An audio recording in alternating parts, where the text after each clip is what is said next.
We're at Falls Mill.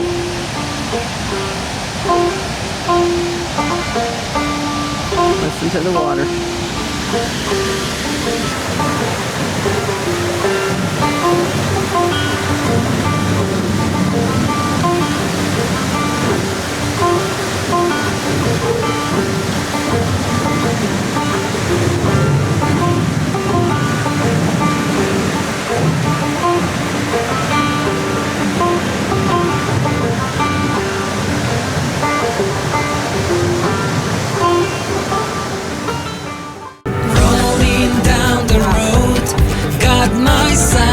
At high, from Tennessee skies to the mountains wide in my Roadtrek Zion, chasing the sun.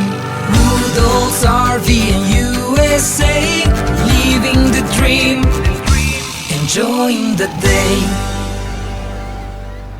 In last week's episode, we were at Timms Ford State Park, headed to Falls Mill Museum in Gristmill in Belvidere, Tennessee, only 15 miles away.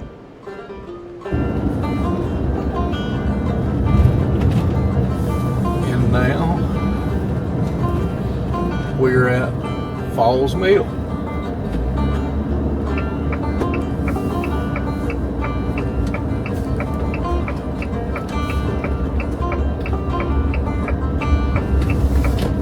There's visitors' restrooms, visitor parking.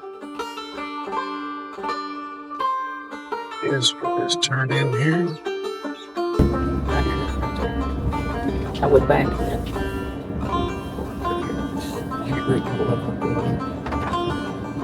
Okay.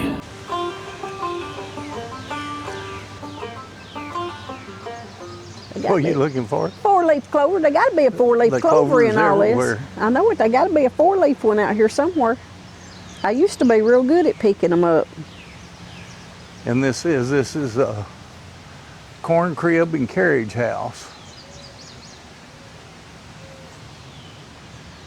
It says this building was located across the road from the Rocky Springs Stagecoach in near Elora, Tennessee, and donated by Wayne Jacks. The inn and corn crib were moved to Falls Mill in the late 1980s and reconstructed.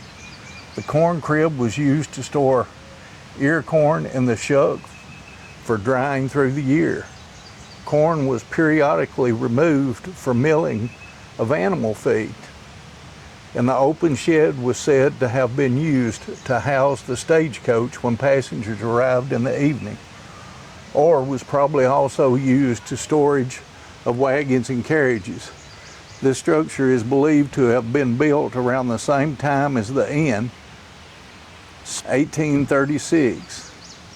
Many of the logs are walnut and therefore resistant to insect damage and moisture.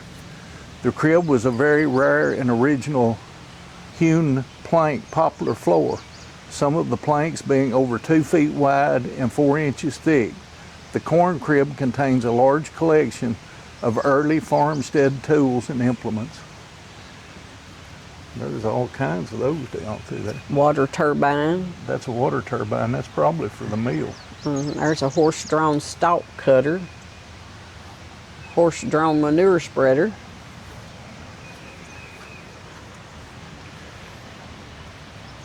So you can spread manure here.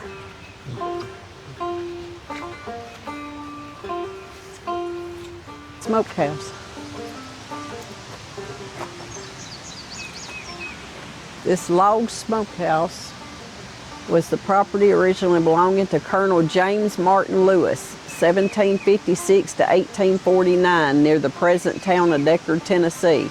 It was used for curing meats by building a fire in the interior after the meats had been suspended from poles, thereby smoking them. James Lewis served with distinction during the United States Revolutionary War and settled in Franklin County in the 1800s. He is said to have built the first brick house in the county. After the house burned in 1989, the property was deeded to the Franklin County Historical Society, who donated the smokehouse to our museum the following year. What remained of the smokehouse was restored and used as a shop to support our restoration projects. This is the old blacksmith shop. The blacksmith shop? Mm-hmm.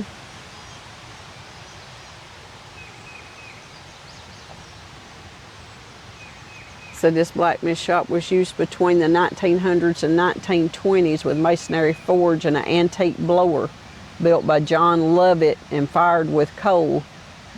It says that they give demonstrations there periodically. That must have been like an old schoolhouse church. I'm not sure, but they got some pretty cabins up here. That's a little cabin.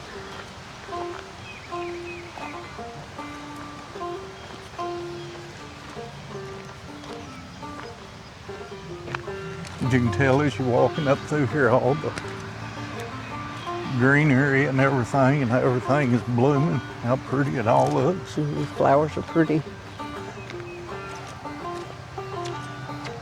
That looks like you can rent that. I don't know. It's got a cooker outside. Yeah, it says bed and breakfast. Bed and breakfast, yeah. So that's the little cabin that you can rent. Yeah. One-room log schoolhouse was built in 2020 to 21 by John Lovett with the assistance of John Bush and his construction company. There was a school at Falls Mill in the early 1900s for education of young boys working on their family farms. School teacher was Miss Mary Dixie Mann Ray, and the classes were held for only 4 months of the year.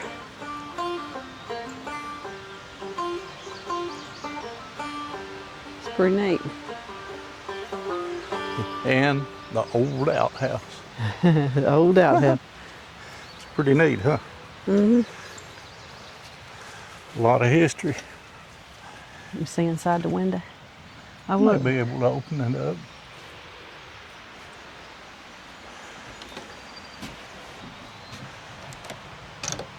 No, it's locked. Locked? You can look in the window, though. Cheers. All right.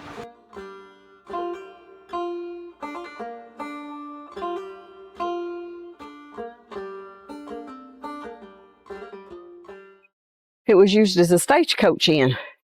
Yeah. Also, he lived in it with his family. Jacob Hamilton built this house near Elora, Tennessee in 1836. It was used as a stagecoach inn and also as a home for his large family. This is a private residence of Joe and Jane Lovett, owners of Fall Mills. It's pretty.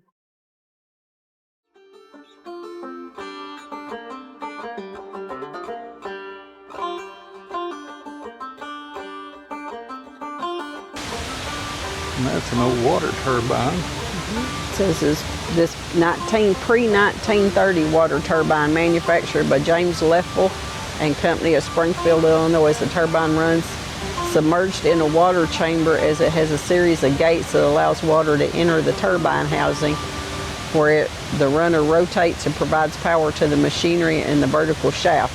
This turbine provided power to the Boiling Fork and Little Red Mill, Winchester, Tennessee, before the mill was destroyed to make way for Timms Ford Lake in 1969.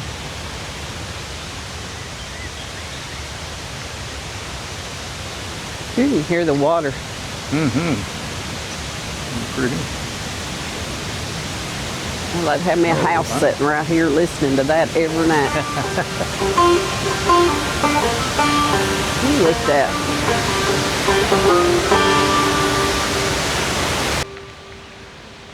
It says, welcome to Falls Mill, built in 1873 and is the home of the Museum of Power and Industry, Inc., listed on the National Register of Historic Places. Hi there. Proprietors are John I'm fine. and How are Jane you? Lovett. Pretty good.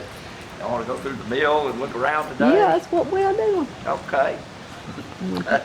Hey, how's it going? All right. Just let me get keep you it. some change Just over keep here. it. Hey, you want to sign a visitor book?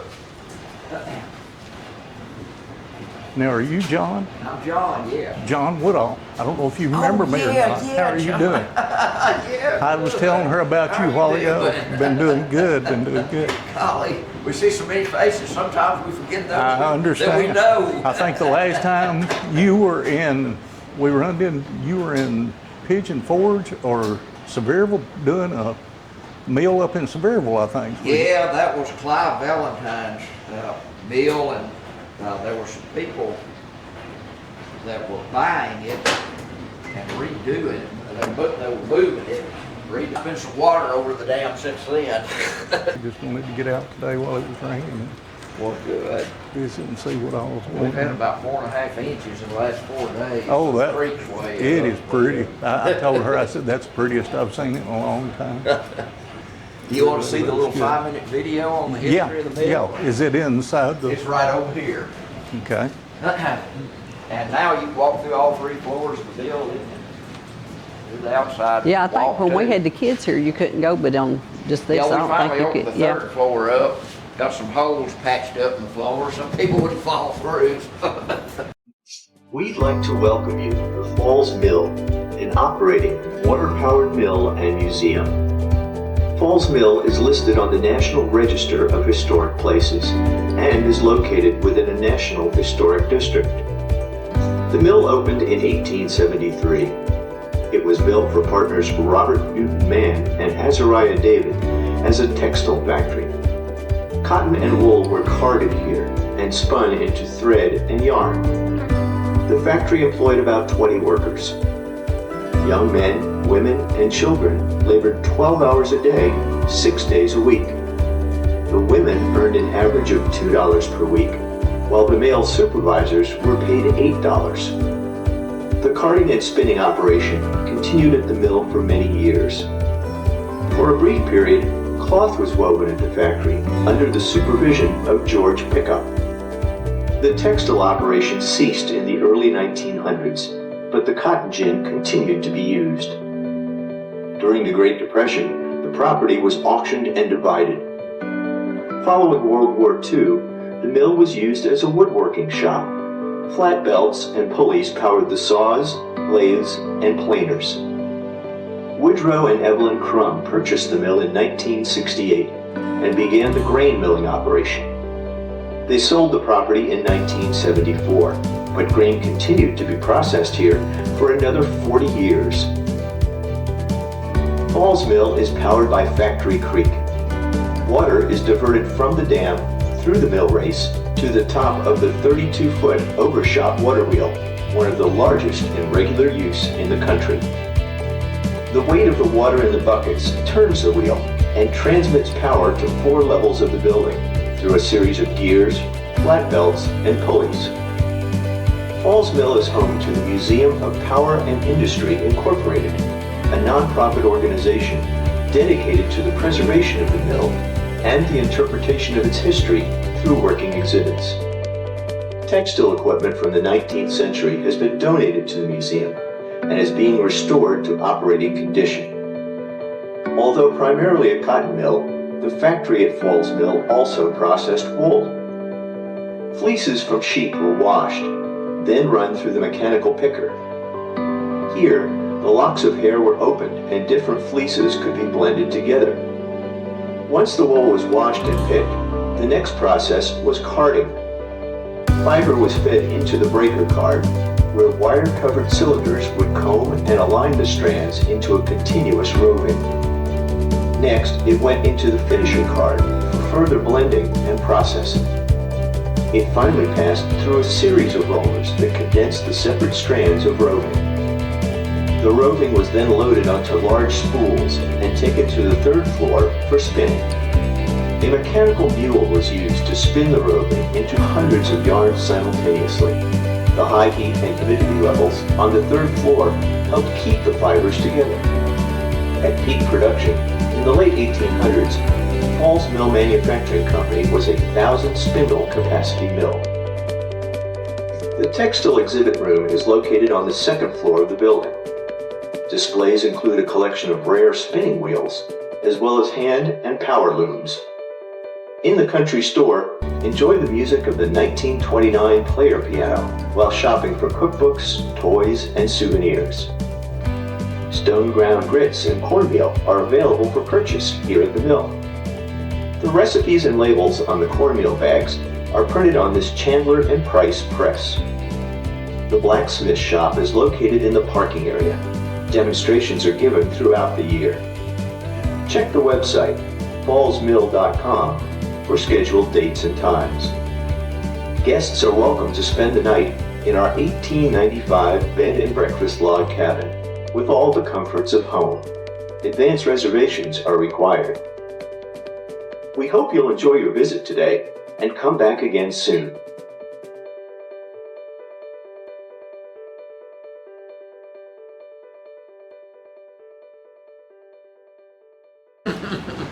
Until when? 1970, that's when they began building grain here. Ogie treadmill.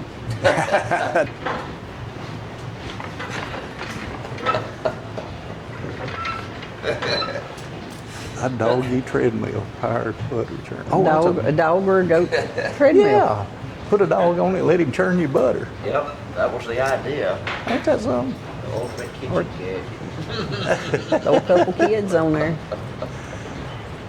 Wow. Throw you a couple kids on there and let them run some energy off. Now, do they still let you make meal and stuff? We here? retired from that 10 years ago. 10 years. Yeah, the flour mill products are milled at Logan Turnpike Mill in Blairsville, Georgia now for us. And we just package them here and sell them. We've still got customers for that. But yeah, we finally retired from milling. So. Now this is the butter churn I remember. The churn? Yeah, that's the kind we had. Right. There's your little hand churn. Okay. Have you ever picked any cotton? The mill opened in 1873. No, I didn't pick none. Pick no cotton? Granny did, I can but remember I didn't. when I was real little, back behind Mr. Gaylor Hayes's, Mom and them give me a flour sack, a little flour sack, and made me a little thing to put on it, and I'd ride on the back of her bag, and she'd go through the field while they was out there picking, and I'd ride on the back of that bag. I was just a little bitty. I just barely can remember that, just a little bit. I remember But Granny she'd give had me one that flour of these, sack, and she I'll had never one of forget, these. and I was going to pick cotton. I picked for a few minutes, and then I quit. Now, what I is forgot that, who it Mama? was. That's an apple cider mill there. I forgot who it was has got a set of these right here. You know what?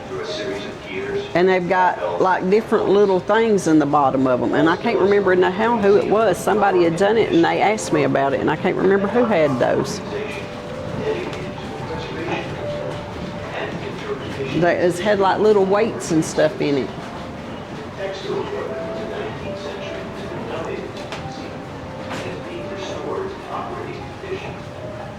Sure, I'd have to use that. That's what they used to crank corn with.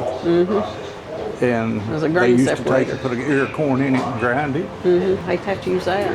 That is Fanny Mill for grain cleaning. There's a hosiery machine. Fire extinguisher. Right? Hand-pulled fire extinguisher. Hand-pulled fire extinguisher.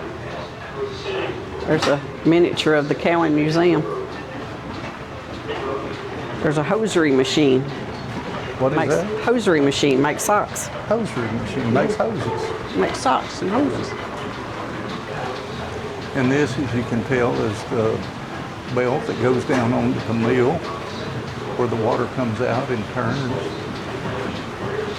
And it is the motor of the whole mill. It turns and makes everything come out good where the grinders are.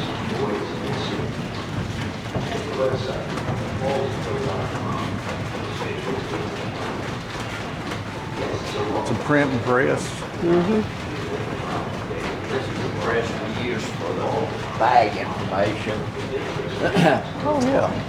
It was made in 1904, so we do the picture and name on the front and then the recipe on the back. So this is the front of the bag here, plates for the front of the bag. So this mounts right in here. And then you apply ink up there on top, dip it out with a putty knife smeared up there. And, usually run it off of the little electric motor with a flat belt, but I can also pedal it. Hook and pedal up. So the rubber rollers pick the ink up and smear it onto the type. So you start off with a stack of blank bags over here and lay one in here and have to pull this lever all the way back to make it strike. you take one out and lay one in each time it pauses like that. Have a counter here tips over each count of how many you printed. So I can do about 650 an hour. 650 an hour? Yeah, wow. The rate it's running. And then this is a Washington style press. It was in one of the Winchester newspaper offices. And it's an old hand tool press. So it was used for newspapers, posters, and large impressions. So you'd crank the table out and set your type down under here. You come around here to see the type. If you had letters larger than an inch, you had to use wooden type. So you could roll different colors of ink on it. Roll those red, get you another roller over there and roll that blue, and a third roller for the green boundary. Then you'd lay your sheet in here. This comes down. You have some packing material that sets on top. Then you crank it back under the press. Pull this big lever. And that presses it. And makes this impression here. So you crank it back out and take that sheet out, re-ink it, put a new sheet in, over and over. Make it go over and over. I worked for a printing company one time. Oh, did you? I got to use the good newfangled stuff. Yeah. So you work with all the probably never computer used one of stuff. these, did you? Well, no, ours was electronic, but now you had to load and unload it yourself, or we did hand screening, so you would hand silk screen stuff. Right. So yeah. There's a lot of work pretty goes neat. into it. People don't realize how much goes into actually physically when you do manual printing. That's true. We've come a long ways. Yeah, these were usually run by two men in the old print shops. And if they were real fast, they could do about 2 impressions a minute on it. Pretty good. A steam-powered, Yep, that was made by the Creeders Company. They still make popcorn and concession equipment, still in Illinois. That one was made around 1910.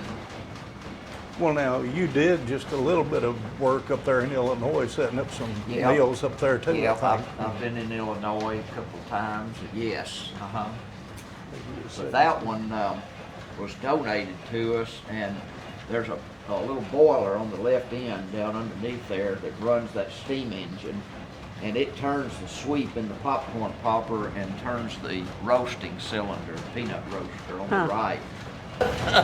Now, I got a question for you. What got you into doing this? All How this. did you, what made you want to do it? Or Well, my background was industrial engineering, and I was teaching over at UT Chattanooga and met Janie over there, so we established a museum while we were over there, and we looked for a mill site where we could locate it, and that's how we ended up here. We found this one for sale, and we negotiated almost 4 years with the owner before we were finally able to get it. now, who owned this before you did? Well, there was a man up in Illinois that actually owned it. He had some relatives here in the area that ran it for him, but he had just kind of bought it on a whim in 1974. The couple that restored it were only here about 5.5 years, and they did a lot of restoration work on the building and the grounds, and they were the ones that moved the grain milling machinery in here beginning in 1968. 68. But yeah, we got it from him in '84, so in August we will have been here 41 years. So now, is this the only one that you have, or do you own Yes. others Yeah. besides that? This We've one? got about 97 acres 97 here. acres. Most of it's on a farm back here behind the mill. But, yeah, this is the only one we actually own, and we have a trust set up here now to hopefully keep it Keep it alive and going. That's great. You know, we lose so much history. Oh, I That's- know, yeah. We Yeah. Lose it daily.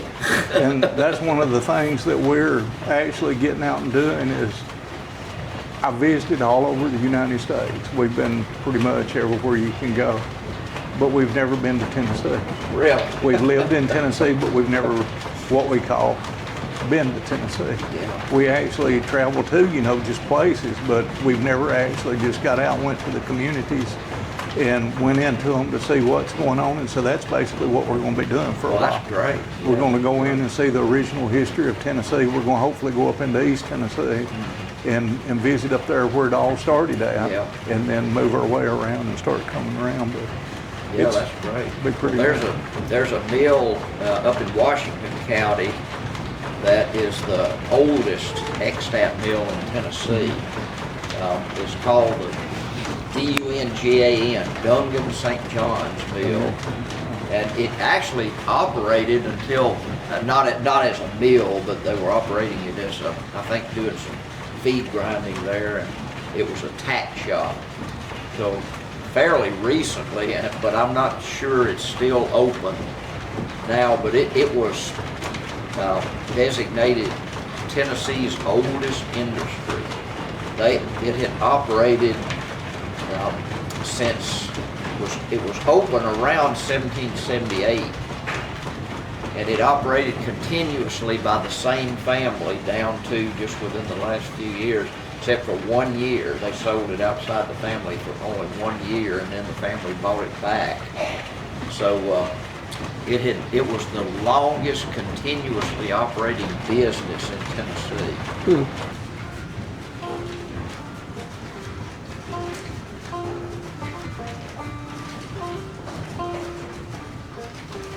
Lisa Howe is credited for the invention of the lock-stitch sewing machine in 1846. 1876, the Howe sewing machine.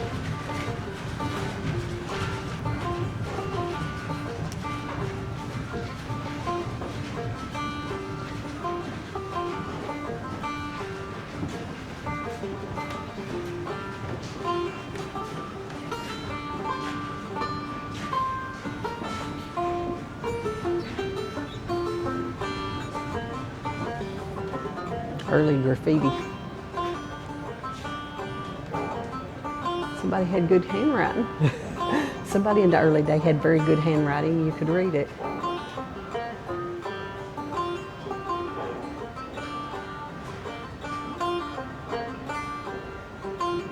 Dates range from 1885 to the 1900s. This is the only wall that still remains with graffitis.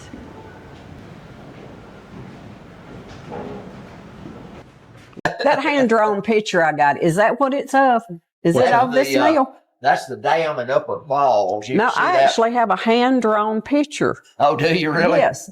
That's right behind the log house out here. You can see that. I used to wait on tables at a restaurant, and this man come in and give me a hand-drawn picture. No kidding. Yeah.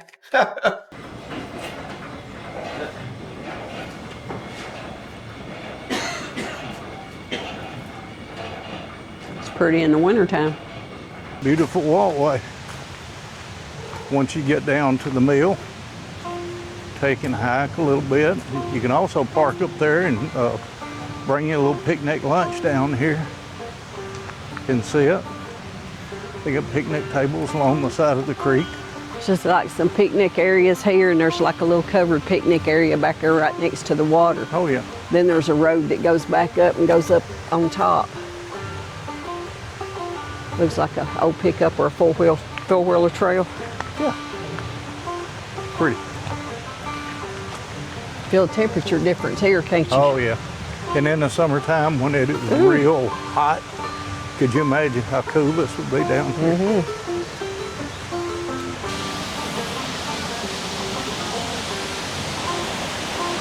There you go, Mama. Walk down there. Walk up down there. Be careful, it's slick. I was going to say these stairs will be slick because of these leaves.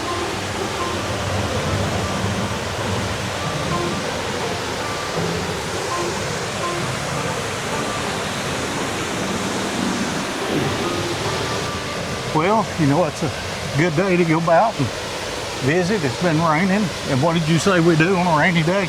Go exploring. Go exploring. And I Go think that's find one stuff. thing we did. Yep. Go I've find enjoyed stuff. Falls Mill. This is a beautiful nice place down here in Middle Tennessee. Hope everybody gets to come out and see it sometime. Well, you ready to get out of here? We're I'm going to ready Polly to go. Crockett's grave. Oh, are So, you? Yeah, we're going to travel over there. Find it, I Oh, yeah, guess. Okay. yeah. Well, it was good seeing an old friend and also making new friends. This old mill will be going a long time from now. And thank you to John and Jane Lovett for the endowment fund that they have set up to keep this historical site running for a long, long time. The good thing is that the owner was there. Get a lot of history on Give me a it. lot of the history and stuff of it, and we got to enjoy some of it. Now, we come, how far from Timms Ford State Park was this? 15 miles? About 15, 20, 15? about 15 miles. 15 miles, so it wasn't very far, and you could really enjoy it. The admission was $7 a piece.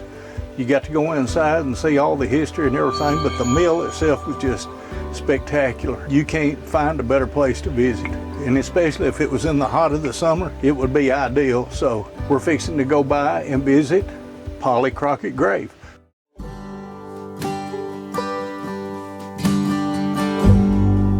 There it is.